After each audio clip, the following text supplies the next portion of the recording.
Selamat sore semua, berjumpa lagi di channel YouTube Pengacara Tony, channel yang selalu memberikan pencerahan hukum agar masyarakat semakin paham hukum dan semakin berani untuk menyuarakan keadilan. Masih membahas kasus Nikita Mirzani sebagai tersangka. Sebelumnya di channel YouTube saya telah memposting konten terkait Nikita Mirzani sebagai tersangka dan ada pertanyaan. Dari banyaknya pertanyaan, ada dua pertanyaan yang sama dan dua pertanyaan itu akan saya jawab hari ini. Siapa saja yang bertanya? Pertama, ini yang bertanya akun @agustinus_tikweki 8700. Pak Pengacara Tony, kalau seorang dokter seperti Dr. Reza Gladys yang dengan sengaja telah memperjualbelikan skincare berbahaya di masyarakat, apa tidak dikenakan sanksi hukuman? Apalagi yang melakukannya seorang dokter.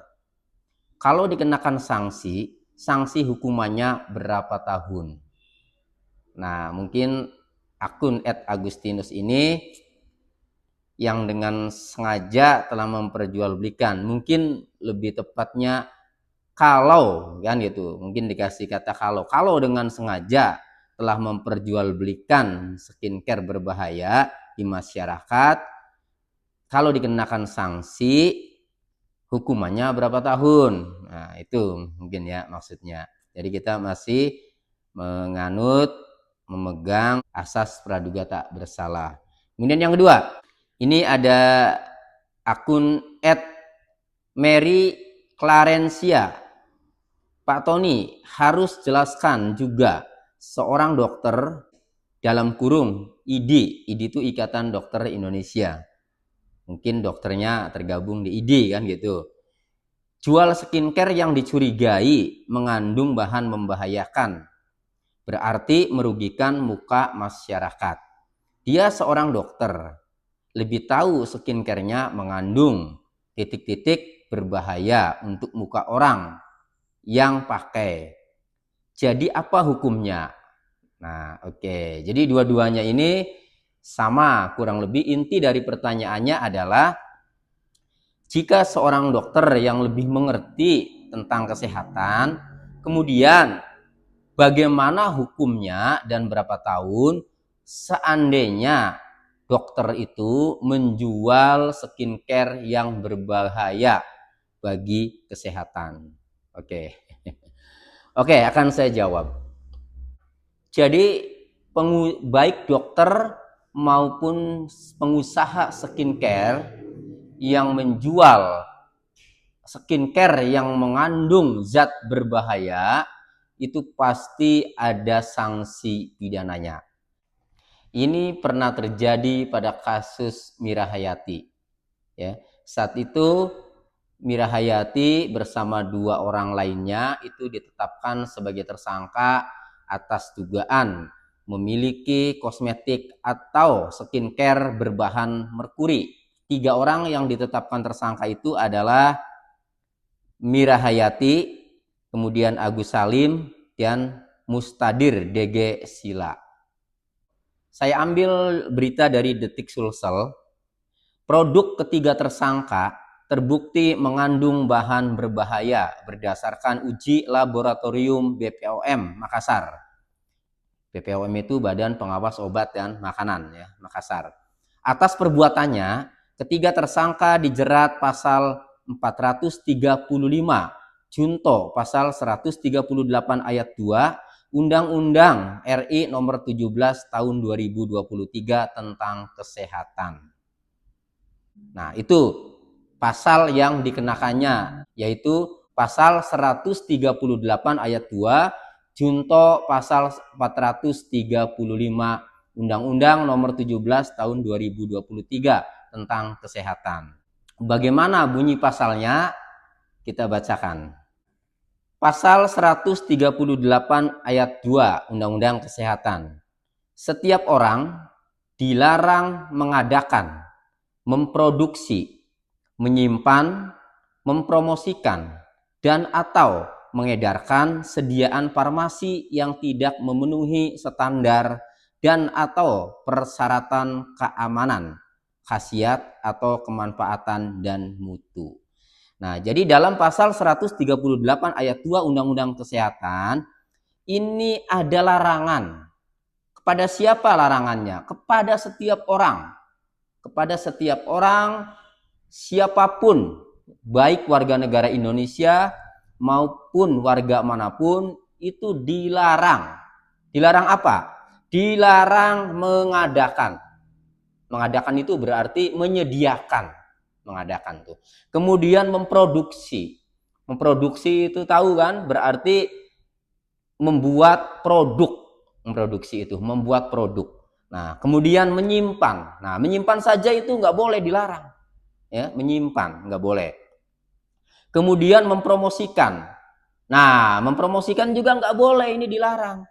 Jadi kalau ada yang ketahuan, ya, selebritis maupun artis mempromosikan atau influencer mempromosikan ya, sediaan farmasi yang tidak memenuhi standar keamanan ya, atau khasiat kemanfaatan dan mutu, nah itu dilarang. Nah, kemudian mengedarkan. Nah, apalagi, nah mengedarkan juga nggak boleh, menjual ya, berarti itu nggak boleh, dilarang ya. Jadi mengadakan, memproduksi atau membuat, menyimpan, mempromosikan, mengedarkan sediaan farmasi yang tidak memenuhi standar dan atau persyaratan keamanan, khasiat, kemanfaatan, dan mutu. Nah, itu dilarang. Bagaimana kalau ada orang yang kedapatan? Satu, kedapatan mengadakan. Artinya ada ketersediaan di rumahnya atau di tokonya atau di gudangnya ya. Kemudian kedapatan memproduksi ya, membuat. Nah, kemudian kedapatan menyimpan, kemudian mempromosikan dan atau mengedarkan sediaan farmasi ya. Sediaan farmasi itu adalah obat, bahan obat, obat tradisional, kosmetika, suplemen kesehatan, dan obat kuasi. Itu namanya sediaan farmasi. Jadi siapapun ya yang kedapatan mengadakan, memproduksi, menyimpan, mempromosikan, dan atau mengedarkan sediaan farmasi yang tidak memenuhi standar dan atau persyaratan keamanan, khasiat atau kemanfaatan dan mutu, maka sanksinya itu diatur di dalam pasal 435 Undang-Undang Kesehatan. Apa itu sanksinya? Kita bacakan pasal 435 Undang-Undang Kesehatan. Pasal 435. Setiap orang yang memproduksi atau mengedarkan sediaan farmasi dan atau alat kesehatan yang tidak memenuhi standar dan atau persyaratan keamanan, khasiat atau kemanfaatan dan mutu sebagaimana dimaksud dalam pasal 138 ayat 2 dan ayat 3 dipidana dengan pidana penjara paling lama 12 tahun atau pidana denda paling banyak 5 miliar rupiah. Jadi Mira Hayati dan 2 orang tersangka lainnya itu karena skincare-nya mengandung bahan berbahaya berdasarkan uji laboratorium BPOM Makassar, maka Mira Hayati dan kawan-kawan itu dikenakan pasal 138 ayat 2 junto pasal 435 Undang-Undang Kesehatan dengan ancaman pidana penjara paling lama 12 tahun atau pidana denda paling banyak 5 miliar rupiah. Itu. Jadi contoh kasus Mira Hayati ini sebagai acuan bila mana ada orang atau ada pengusaha atau ada dokter atau siapapun itu yang kedapatan mengadakan, memproduksi, menyimpan, mempromosikan, dan atau mengedarkan skincare yang mengandung bahan berbahaya, maka hukumannya bisa diancam dengan pidana penjara paling lama 12 tahun atau denda paling banyak 5 miliar rupiah.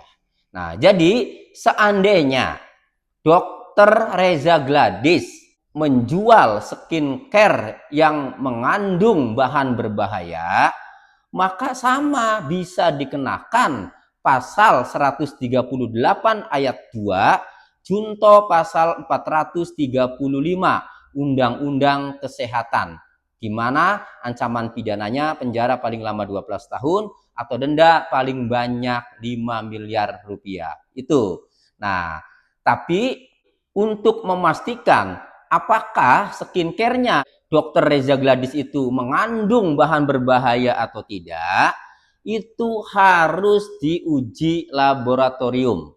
Nah, untuk diuji laboratorium memang harus ada korban yang melaporkan dulu, ya. Jadi harus ada keluhan dari masyarakat dan korban yang mengeluh itu harus melaporkan supaya sediaan farmasi atau skincare-nya Dr. Reza Gladys itu disidak kemudian dilakukan uji laboratorium oleh BPOM. Nah, kembali ke kasus Nikita Mirzani yang ditetapkan tersangka atas dugaan tindak pidana pemerasan. Nah, seandainya Nikita Mirzani mengetahui bahwa produk skincare-nya Dr. Reza Gladys itu mengandung bahan berbahaya, mengandung merkuri, seharusnya Nikita Mirzani itu kalau tujuannya untuk menyelamatkan masyarakat Indonesia, seharusnya laporkan ke BPOM itu, atau laporkan ke polisi langsung ke Mabes Polri. Jangan kemudian menerima tawaran-tawaran atau permintaan-permintaan dari Dr. Reza Gladys. Akhirnya terjadi seperti ini, yaitu kasus yang diduga tindak pidana pemerasan, bahkan sampai tindak pidana pencucian uang atau TPPU. Nah, coba kalau Nikita Mirzani itu setelah mengetahui atau ada indikasi atau mencurigai skincare-nya Reza Gladys itu, produk skincare-nya Reza Gladys itu ada atau mengandung zat berbahaya, misalnya mengandung merkuri atau zat berbahaya lainnya, kalau Nikita Mirzani punya pengetahuan itu, ya, harusnya laporkan baik ke Mabes Polri maupun ke Badan Pengawas Obat Makanan atau BPOM supaya ditindaklanjuti. Kalau dilaporkan ke Mabes Polri atau dilaporkan ke BPOM, mungkin kejadiannya tidak seperti ini, karena yang akan menangani, yang akan interaksi dengan Dr. Reza Gladys adalah nanti Mabes Polri atau aparat penegak hukum, kemudian melibatkan Badan Pengawas Obat dan Makanan atau BPOM itu. Nah, jadi ini buat pembelajaran ya buat kita semua. Jadi jangan kita mengetahui ada satu tindak pidana yang terjadi kemudian kita bereskan secara 86. Jangan, apapun itu, mau dalihnya itu untuk mengendorse, mau dalihnya itu untuk membantu pemasaran, ya. Nah, kita pikiran orang itu tidak tahu, hati orang itu tidak tahu. Siapa yang tahu kalau misalnya Dr. Reza Gladys juga merasa akhirnya tidak cocok memberikan uang itu terpaksa, nah kemudian dia akhirnya melaporkan ke polisi, ya seperti yang terjadi seperti sekarang ini kan. Nah, jadi kita tidak tahu hati orang itu, makanya yang paling enak itu lurus-lurus saja sudah. Kalau kita melihat ada tindak pidana, ya sudah laporkan saja. Nah, biar diurus sama aparat penegak hukum. Jangan kita menangani sendiri karena kita bukan aparat penegak hukum. Kalau kita tangani sendiri, maka rentanlah dengan adanya kasus pemerasan. Demikian, semoga bermanfaat.